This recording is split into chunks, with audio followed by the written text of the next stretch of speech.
दिल्ली के मेहरौली के छतरपुर के जंगलों में एक दरिंदा अपनी मासूका के कई टुकड़े कर कर फेंक देता है। आखिर क्यों वह दरिंदा अपनी दरिंदगी को दिखाते हुए बेरहम होकर अपनी मासूका की हत्या कर देता है? आखिर क्यों मेहरौली के जंगल उस दरिंदे के द्वारा फेंके गए उसकी मासूका के टुकड़ों के लिए कम पड़ जाता है, जो वह उत्तराखंड के देहरादून के क्षेत्र में आकर अपनी मासूका के शरीर के टुकड़ों को फेंक देता है। एक दरिंदा अपनी दरिंदगी को दिखाते हुए, अपनी बेरहमी को दिखाते हुए, अपनी 3 साल से उसके प्रेम प्रसंग में रह रही मासूका की हत्या कर देता है, उसकी गला दबाकर हत्या कर देता है, उसकी जान ले लेता है। आखिर क्यों वह लड़की उस दरिंदे के प्रेम में इतनी अंधी हो जाती है कि अपने माँ बाप को त्याग देती है, अपने घर परिवार को त्याग देती है और उस दरिंदे, उस बेरहमी को अपना जीवन साथी बनाने पर तुल जाती है। बार बार उस दरिंदे के हाथों वह बुरी तरह से घायल हो जाती है, फिर भी तब तक वह उस दरिंदे के साथ रहना चाहती है जब तक कि वह दरिंदा उसकी जान नहीं ले लेता है, जब तक कि वह दरिंदा उसकी जान लेकर उसे मजबूरन इस लोक से परलोक नहीं भेज देता है। नमस्कार प्रणाम मेरे सभी हिंदुस्तानी भाई और बहनों को, नमस्कार प्रणाम मेरे उत्तराखंड देवभूमि के भाई और बहनों को। और एक बार फिर से सुरेंद्र सूर्य रावत आपके सामने एक और दरिंदे की दरिंदगी और बेरहमी को लेकर फिर से हाजिर हुआ है, फिर से प्रस्तुत हो चुका है। आज मैं आपको एक ऐसी सच्ची घटना पर आधारित प्रेम कहानी की, प्रेम प्रसंग की दास्तान सुनाने जा रहा हूं, जिसको सुनकर आपका प्रेम से भरोसा उठ जाएगा, जिसको सुनकर आपके पैरों तले जमीन खिसक जाएगी, जिसे सुनकर आपकी रूह कांप जाएगी और आपको भी लगने लगेगा कि आजकल के युवाओं में जो प्रेम होता है वो मात्र एक आकर्षण होता है और कुछ समय बाद इनका प्रेम एक दूसरे से ख़त्म होना शुरू हो जाता है, समाप्त होना शुरू हो जाता है। ये एक दूसरे से चिढ़ना शुरू कर देते हैं, एक दूसरे से नफरत करना शुरू कर देते हैं, या फिर इनमें से कोई एक दूसरे से नफरत करना शुरू कर देता है और दूसरे को अपने रास्ते से हटाने की कोशिश करता है, जैसे कि इस कहानी के दरिंदे किरदार ने किया है, जिसका नाम है आफताब और जिसकी प्रेमिका का नाम है सरदा। आफताब नाम का यह दरिंदा सरदा वालकर नाम की लड़की के साथ 4 सालों से प्रेम प्रसंग में था, यानी कि 2018 से 2022 तक ये दोनों एक दूसरे के साथ प्रेम प्रसंग में थे और लगातार 4 सालों से लिव इन रिलेशन में रह रहे थे। जिन लोगों को लिव इन रिलेशन जैसे वाहियात शब्द का पता ना हो, मैं उन लोगों को बता दूं, लिव इन रिलेशन एक ऐसा वाहियात प्रक्रिया है जिसमें दोनों लड़का और लड़की एक दूसरे की रजामंदी से, मंजूरी से एक दूसरे के साथ पति पत्नी की तरह रह सकते हैं और एक दूसरे को जाने पहचानने का काम करते हैं। लेकिन अगर एक दूसरे को ये पसंद नहीं करते हैं, एक दूसरे की जान पहचान नहीं कर पाते हैं और एक दूसरे से नफरत करना शुरू कर देते हैं, तो ये एक दूसरे से अलग हो सकते हैं। लेकिन यहाँ पर ऐसा होता नहीं है। यहाँ पर आफताब नाम का यह दरिंदा सरदा वालकर के साथ लिव इन रिलेशन में तो रहना चाहता है, लेकिन उसके साथ शादी नहीं रचाना चाहता है। लेकिन सरदा वालकर लगातार आफताब को शादी के लिए फोर्स करती है, शादी के लिए मजबूर करने की कोशिश करती है, जिसके चलते आफताब नाम का यह दरिंदा गुस्से में आकर अपना आपा खो देता है और सरदा वालकर की हत्या कर देता है। आफताब नाम का यह दरिंदा पेशे से एक शेफ था और यह अपने आप को फूड ब्लॉगर कहता था। यह वेजिटेबल्स और फ्रूट को काटने में काफ़ी माहिर था। अपने कैरियर को बनते हुए न देखकर यह मुंबई के मलाड में पहुंच जाता है और वहां पर कॉल सेंटर में जॉब करना शुरू कर देता है। वहीं पर इसकी मुलाकात सरदा वालकर से होती है और यह मुलाकात एक अच्छी जान पहचान में बदल जाती है और एक अच्छी जान पहचान प्रेम प्रसंग में बदल जाती है और ये एक दूसरे से प्रेम करना शुरू कर देते हैं। सरदा वालकर एक दिन अपने घर वालों से कहती है, अपने माँ बाप से कहती है कि उसका ऑफिस उसके घर से काफ़ी दूर पड़ता है और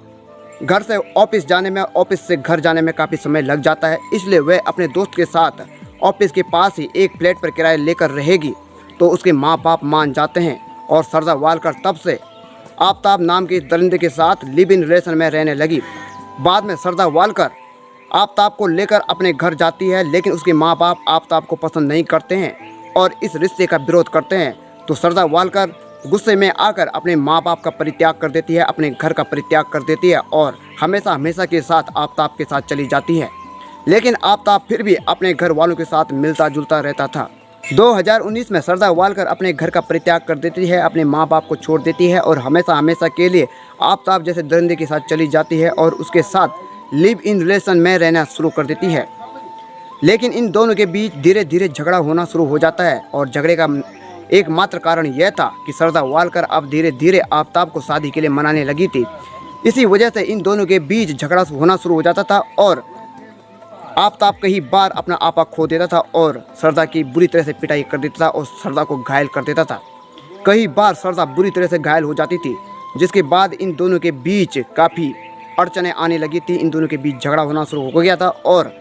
सरदार ने आफ्ताब को छोड़ने का फैसला भी कर दिया था, लेकिन आफ्ताब उसको छोड़ नहीं पाता था और ना ही उसके साथ शादी करने के लिए तैयार था। धीरे धीरे जब आफ्ताब नाम के इस दरिंदे को ऐसा लगा कि मुंबई में रहकर उसका कैरियर नहीं बनेगा, तो 8 मई 2022 को यह दरिंदा सरदार वालकर के साथ दिल्ली पहुंच गया और दिल्ली के छतरपुर के एक मकान पर इसने किराए पर रूम ले लिया और दोनों के दोनों वहां रहने लगे। दिल्ली के छतरपुर में एक मकान पर किराए पर रहते हुए आफ्ताब और सरदार वालकर को महज 10 ही दिन होते हैं कि 18 नवंबर 2022 की रात को आफ्ताब सरदार की गला दबाकर हत्या कर देता है और उसके 35 टुकड़े करके महरौली के जंगलों में फेंक देता है। पुलिस को एक बयान देते हुए आफ्ताब कहता है कि जब मैंने सरदार की हत्या की तो उसके बाद मैं पूरी रात भर सोचता रहा कि मैं इसकी लाश का क्या करूं।